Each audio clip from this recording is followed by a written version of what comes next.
What's up guys, and welcome back to another episode of the Realistic Career Mode. It's episode number 40. And we start today's stuff with a bit for Kasper Dolberg, our Danish striker. Real Betis putting in a swap bid here for our 25-year-old, which we rejected.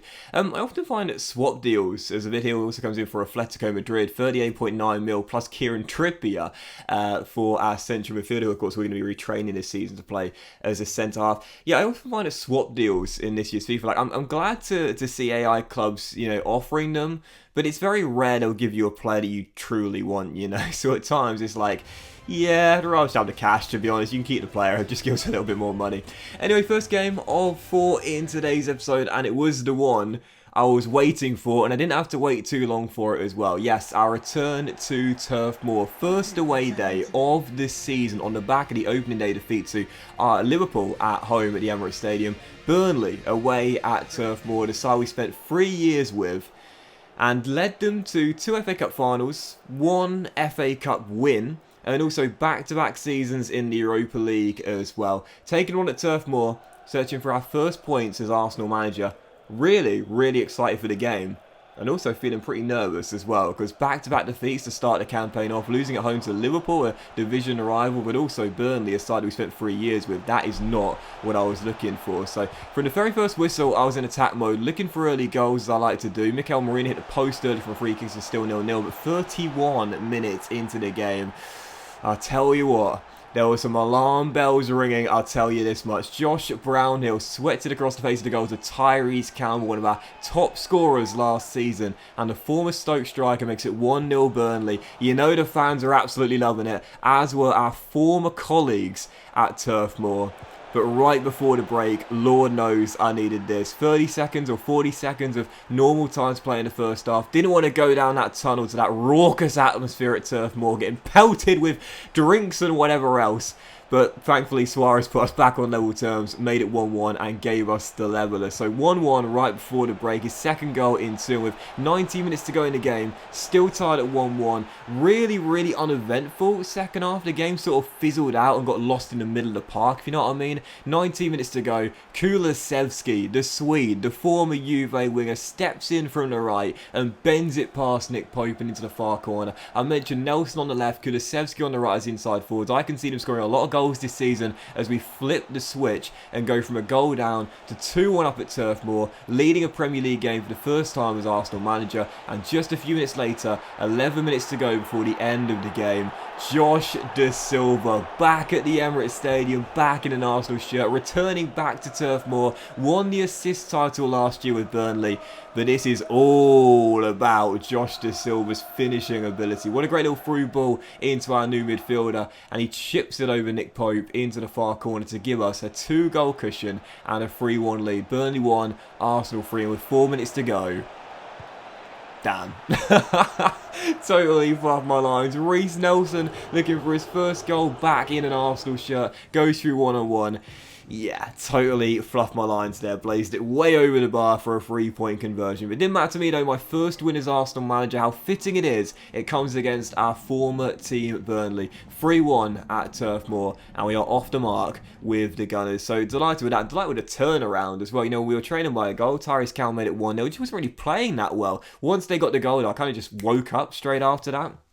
And yeah, great goal from Suarez. De Silva's goal, the best of the three though. And also Kulusevski's first of the season, stepping in from the right. Mentioned a moment ago there, I think he and Reiss Nelson are going to score a lot of goals this season as inside forwards, stepping in to shoot on their preferred feet. Yeah, expect a lot of goals from these two this campaign. So yeah, delighted with our first win as Arsenal manager coming against our former teams. We look forward, not backwards. And for the second game of today's episode, second game at home this season, the Baggies, West Bromwich Albion at the Emirates Stadium with 13 minutes in. I might have missed a sitter with him against Burnley. He might have been relatively anonymous on the opening day against Liverpool, but Reiss Nelson runs to the cameras, points to the name on the back of his shirt as he's off the mark in his third game even, back as an Arsenal player, as he gives us the opening goal against West Brom. So 1-0 to Gunners, and like I said, I think he and Kulusevski are going to score a lot of goals this season. Reiss Nelson got 2 goals in the opening 23 minutes here as we went 2-0 up on the Baggies. Nelson with another, and we spent so much money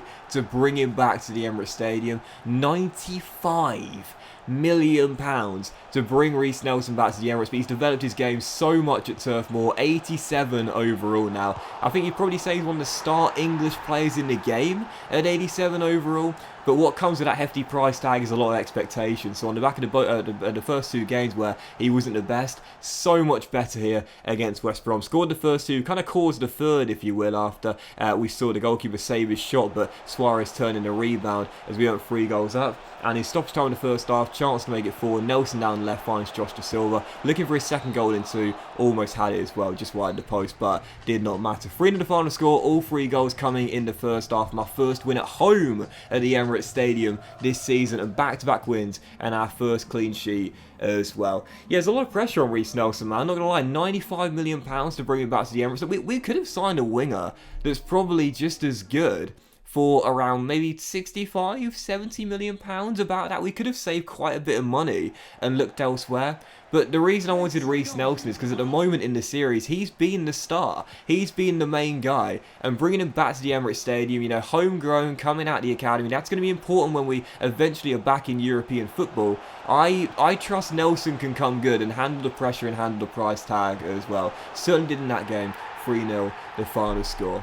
And following that, we had our first cup game with the Gunners last season. They were knocked out in this competition, the Carabao Cup, in the quarterfinals by Crystal Palace. And one of the main reasons the Arsenal board have brought me to the Emirates Stadium is because we've got that great domestic cup record in the FA Cup. 2 finals, 1 victory, and also last year reaching the semi-finals as well. So 3 Wembley appearances. Well, actually, no, you'd say 5 Wembley appearances if you want to get technical in the past 3 years. Well, actually 6 if you count the Community Shield. Alright, I'll stop now. But the board have brought us in because they want domestic cup success. That's why they've brought me in. One of the reasons they've brought me in. So beating Blackpool in the second round of the Carabao Cup there, I'm not too sure I'll take it too seriously. But to be fair, if we do reach the latter round, I might throw some starters out into the first 11 because I'd really want some silverware in my first season as Arsenal manager. Whilst the Carabao Cup might not be the most coveted of trophies, it is still some silverware, and I'd like something in the cabinet in our first season as Arsenal manager. For the 4th final game of today's episode, Brighton away, Graham Potter's side on the south coast of England. 22 minutes into the game, starting off strong, Luis Suarez, what a start for the striker. 3 goals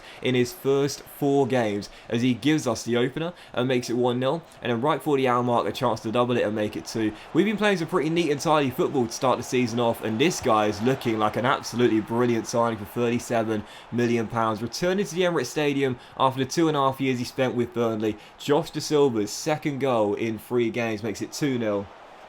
Connecting with an Emil Smith-Rowe back heel as he makes it 2 to the Gunners. 8 minutes to go, still leading by 2, looking for a third goal and a golden chance to get it. Josh Da Silva finds Reiss Nelson, the ex-boys out of the academy, and Reiss gets his 3rd of the campaign and our 3rd on the afternoon as well. Yeah, we brought back Da Silva, we brought back Smith-Rowe, and we brought back Nelson as well. And in this game, all 3 of them put in sublime performances. We're rebuilding this Arsenal team. We're re-signing old academy graduates that have gone elsewhere. They've left, they've played better football elsewhere, like in the case of Da Silva and Nelson at Burnley and Smith-Rowe at West Brom. But now they're back at the Emirates, and we are reaping the benefits of the first team football they got elsewhere and the exposure at other teams. So yeah, big 3-0 victory there, and 3 straight wins in the Premier League to return after the opening day defeat to Liverpool. That's the sort of bounce back we needed after the tough matchday 1 loss to Jurgen Klopp's side. So as transfer deadline day will come round, we did sell Osei Tutu to Nottingham Forest. We also had a couple of bids here, one for our Romanian midfielder, which unfortunately broke down, and also Mikel Merino. Liverpool wanted him for £82.3 million.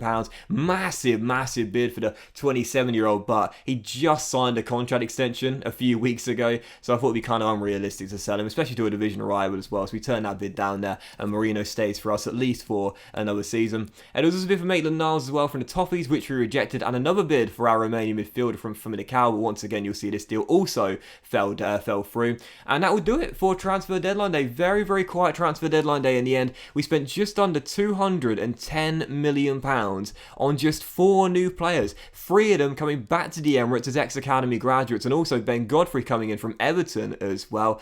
The question is, are we going to see all this money being spent reinvested in the right way, aka by giving us enough points to qualify for the Champions League and also give us domestic cup success as well. Well, as you'll see by our team here, I like it. The first 11 is really strong. The bench isn't bad either. The only concern is depth. Last season with Burnley, we had lots and lots of injuries. That was a problem, but I don't think it'll be too bad this season because we're not playing any European competition. So the only concern is the lack of quality and depth. Outside the first team and the bench, there's very little to choose between, but again, I'm not too concerned. No European competition. We've got a lot more rest time this season. I feel confident this team can do what the board want, which is finish in the top 4 and also win a domestic cup as well. But that will end this episode of the Realistic CM, guys. Big thank you for watching. Hope you have enjoyed it. If you have, then please do drop a like. Much love to you all. Have a fantastic day, and I'll see you for the next episode of the Realistic Career Mode, where our first season with the Gunners will continue very soon.